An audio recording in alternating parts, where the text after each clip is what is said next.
I used to believe humans were exaggerated. You know how academy rumors go. One larva hears a story, stretches it, adds claws, glowing eyes, impossible strength, and suddenly every human becomes a walking apocalypse. I dismissed it. Of course I did. I am Virek of the coral species, third-ranked observer of apex trials, trained to record, not panic. Humans, according to official records, were classified as mid-tier deathworlders. Dangerous, yes. Unpredictable, certainly, but not mythical.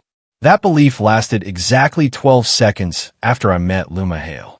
Let me set the scene properly because context matters and also because I enjoy being right when I'm not about to be completely wrong. The arena was a standard apex trial pit. Circular, reinforced obsidian alloy walls.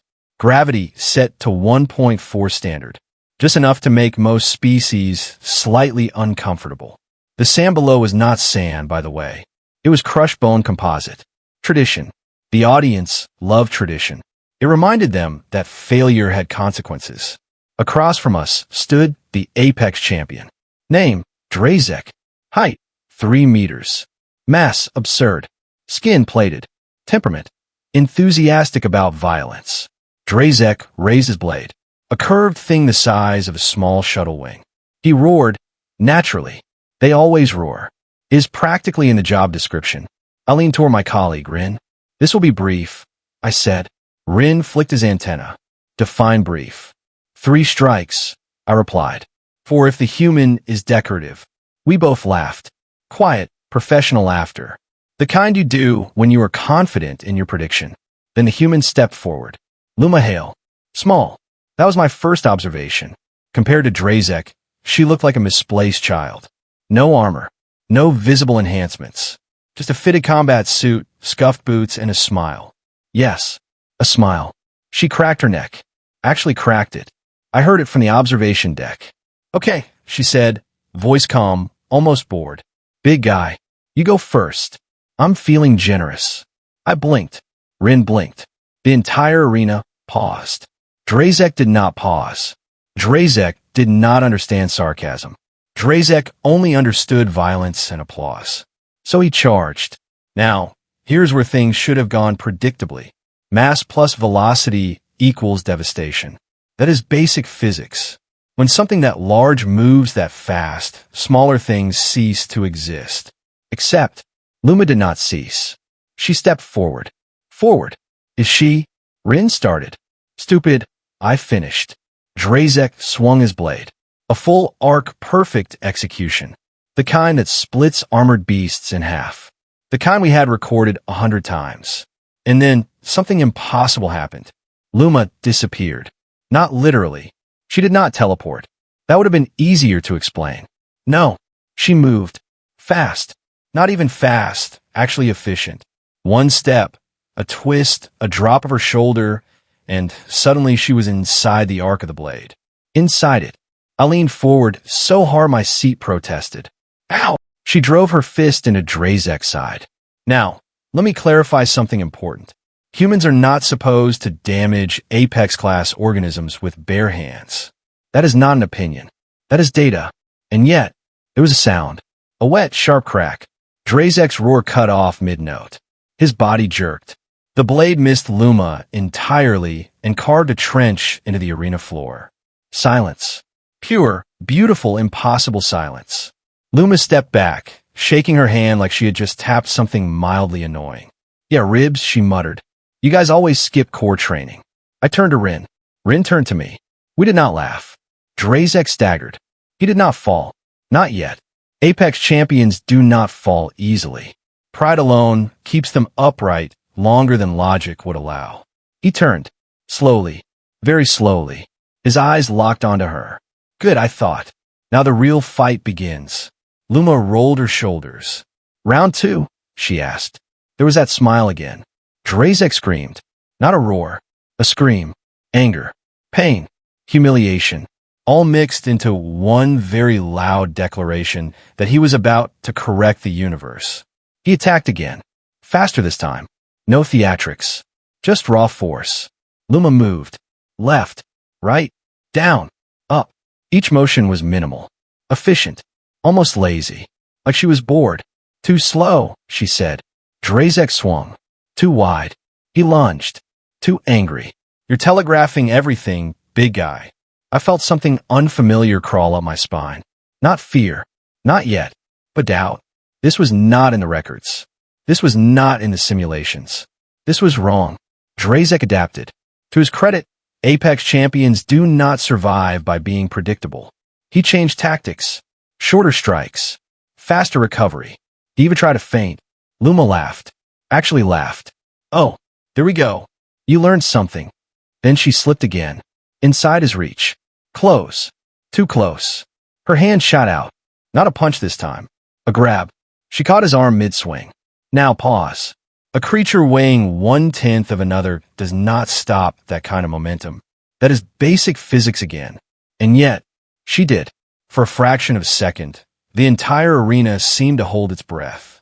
Then she twisted. There was another sound. Louder this time. Worse. Drazek dropped his blade. I stood up. I do not remember deciding to stand. My body simply did it. What is she? Rin whispered. I had no answer. Luma stepped behind Drazek. Calm. Precise. Like she had done this 1,000 times. She spoke softly. Hey, she said. You ever had your spine adjusted? Drazek tried to turn. He was too slow. Her arms wrapped around his upper frame. She planted her feet. And then, she pulled. The sound that followed. I will not describe in detail. Not because I cannot, but because I prefer to sleep at night. Drazek froze. Completely.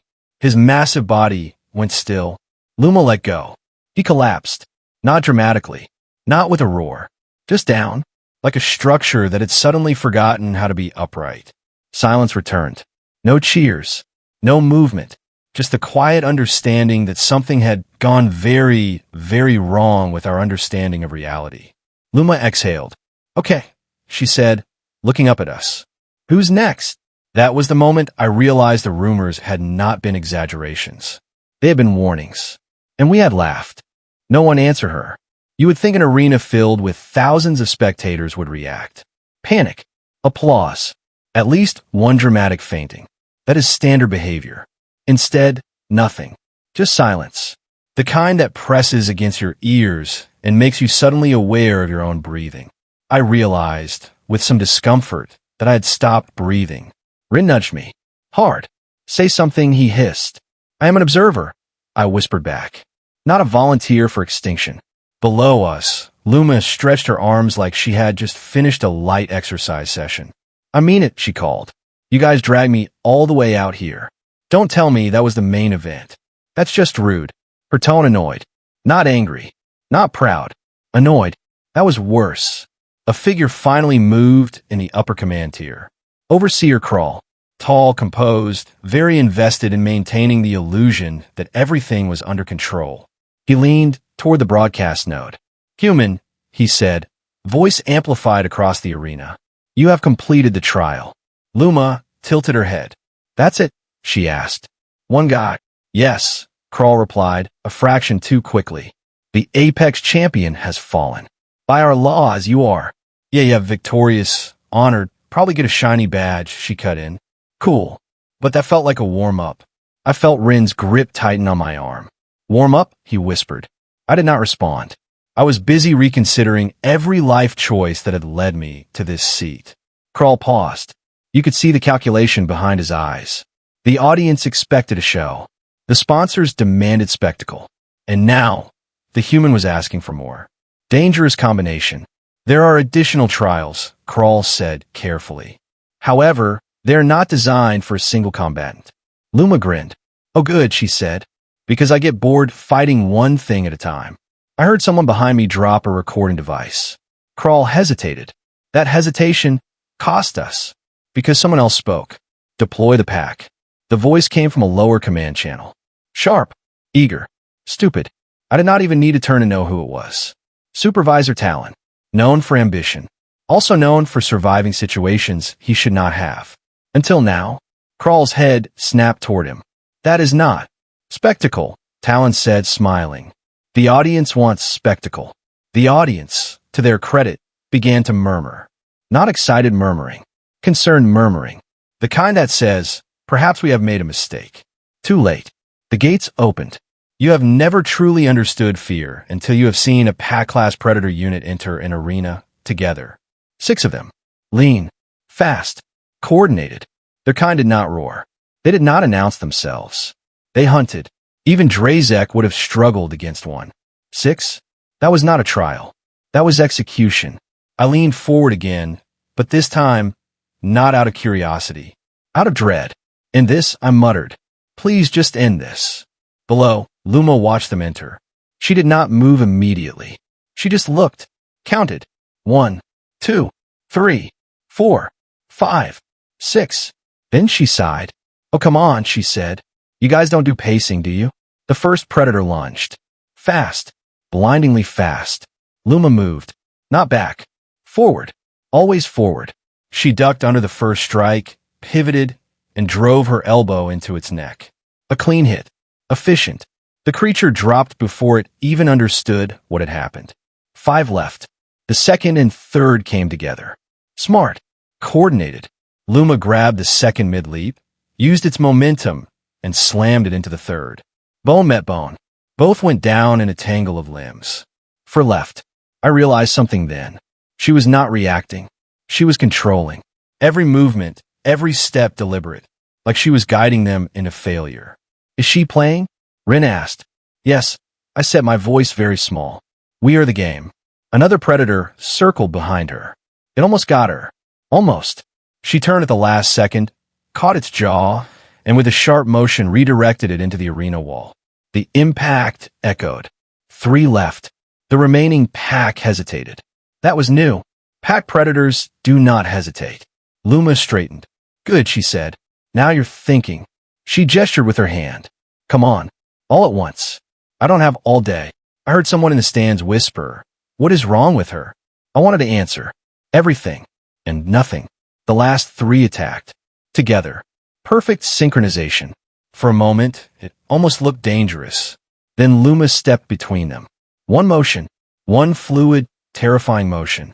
She ducked the first, kicked the second, grabbed the third, twisted, and in less time than it takes to blink.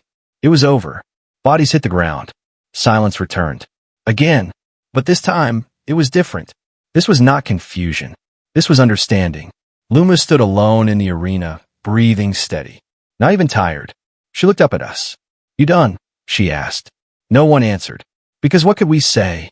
Kral finally spoke, his voice careful. Yes, he said. We are done. Luma nodded. Cool, she replied. Because I'm starving. You guys got food? Or do I have to fight another boss for that too? A few nervous laughs escaped the crowd. Nervous. Very nervous. As the gates opened and recovery units rushed in, I sank back into my seat. Rin stared at the arena. We underestimated them, he said. I shook my head. No, I replied slowly. We misunderstood them. He looked at me. What's the difference? I watched as Luma walked out, casual, relaxed like she had just taken a stroll.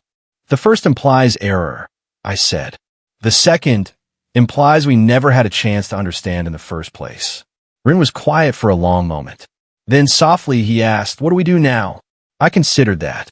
The data, the reports, the implications. Then I gave the only answer that made sense. We stop calling them mid-tier, I said. And I exhaled. And we hope they stay friendly. Because if that was a friendly human, I did not want to meet an angry one.